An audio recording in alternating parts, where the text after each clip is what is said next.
Yes, Different? definitely. um, I mean, it's just like the last time I'll be playing collegiate football. I would say so. It's definitely different. You know, when I first started a while ago, um, my eyes were young. Just my first time doing something. Now going into my last collegiate season, it's kind of like not breathtaking, but just like a moment where I really try and like cherish every moment because I know this will be the last time I'm doing this. You're going to soak up the crowd, the atmosphere this year. You didn't really get to play in it. Definitely.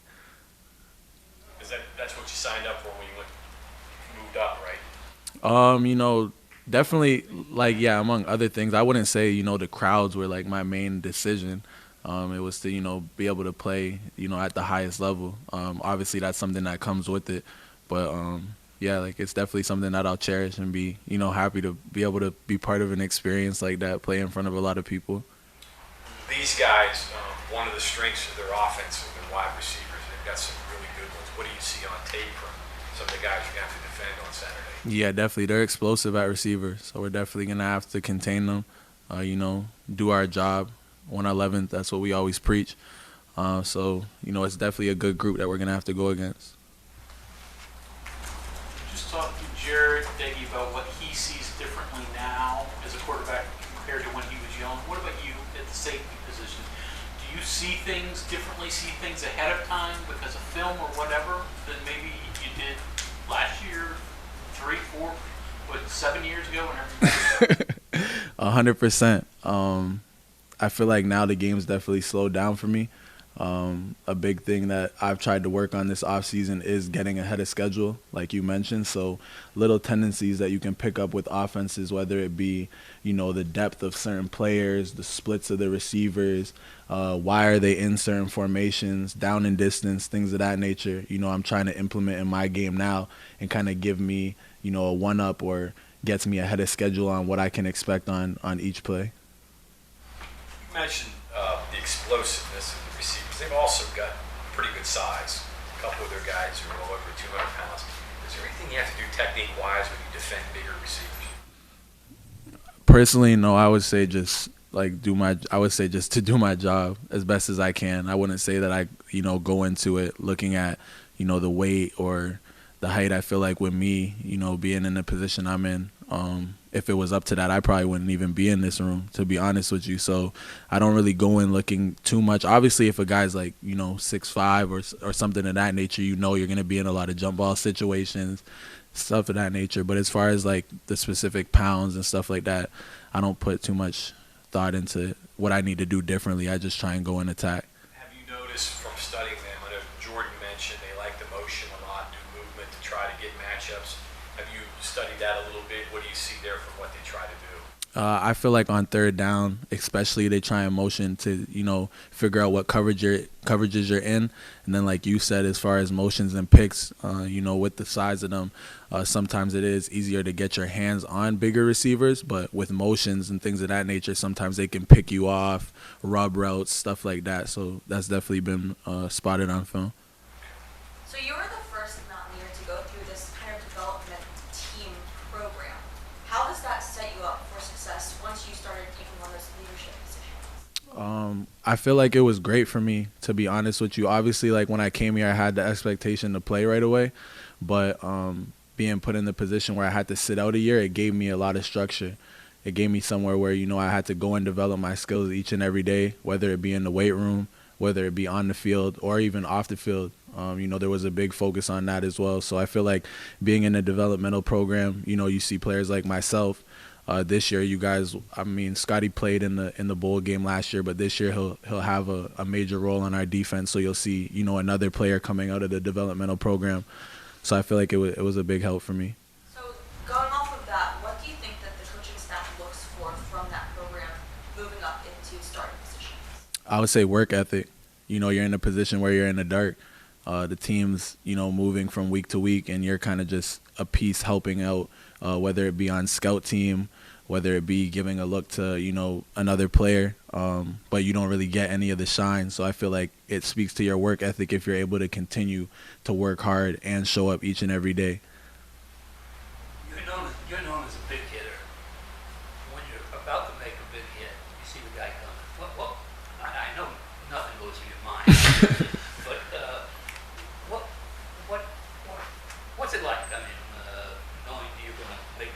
make that collision. What do you see?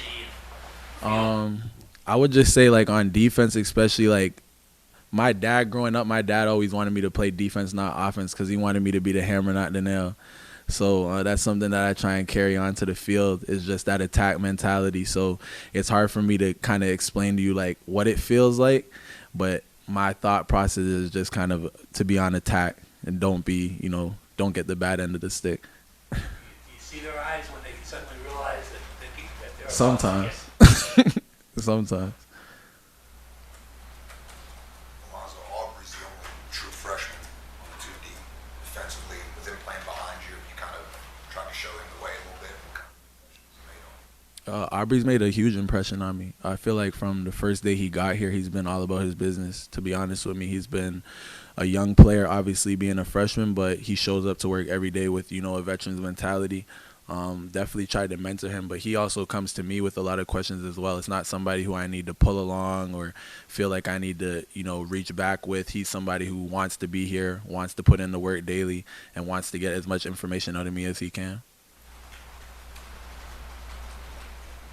Alonzo, statistically, you guys had the best pass defense in the country last year. Can you put your finger on why, what you did exceptionally well? Personally, I would say that we just did our job. We went into each game with a game plan that the coaches, gave us, and nobody tried to do too much.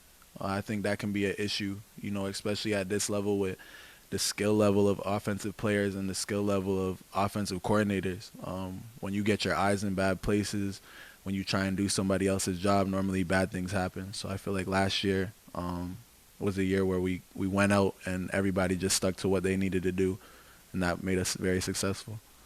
So when you're looking at Jared Dickey's offense and going up against him in practice, what scares you about the plays that he's called?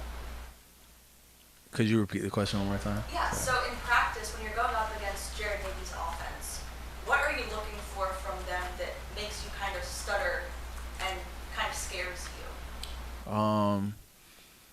I would say our offense is like very multifaceted. Like we have a lot of different players that can, strike at any time, whether that be in the backfield with Letty, whether that be in the slot with Winston, whether that be outside with Bryce. There's different pieces that can all score at any given time. So I'd say you just have to be on your P's and Q's and bring your A game every time, in practice. Alonzo, you might have answered this already with the getting ahead of schedule, but you prepared for a number of games now too and had to sit down and just start from square one. Where do you begin when you're trying to get to know a team on film? So with me personally, I have the luxury of having a cousin who plays in the NFL. He's currently a free agent, but he's kind of given me a great plan to, break down film, whether that be the first couple of days when I get a team. I like to just run through their game film, probably their most recent 3 games, kind of just see what they like to do, who are players that they like to go to, what type of team are they? Are they a vertical team? Are they a run team, etc.? And then from there kind of go into like situational football, so 2-minute, third down, red zone, things of that nature. But This week?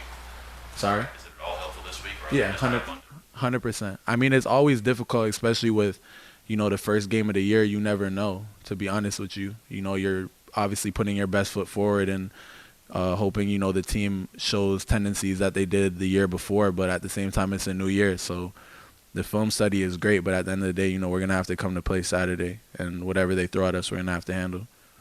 Is that when some of that getting ahead of schedule were small things? You don't see the whole big picture, but there are certain clues that help you fill in the blanks. Yeah, definitely. Who's your cousin? Jalil Addae? Yeah.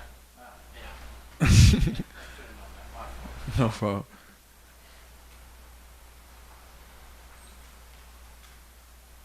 Any other questions?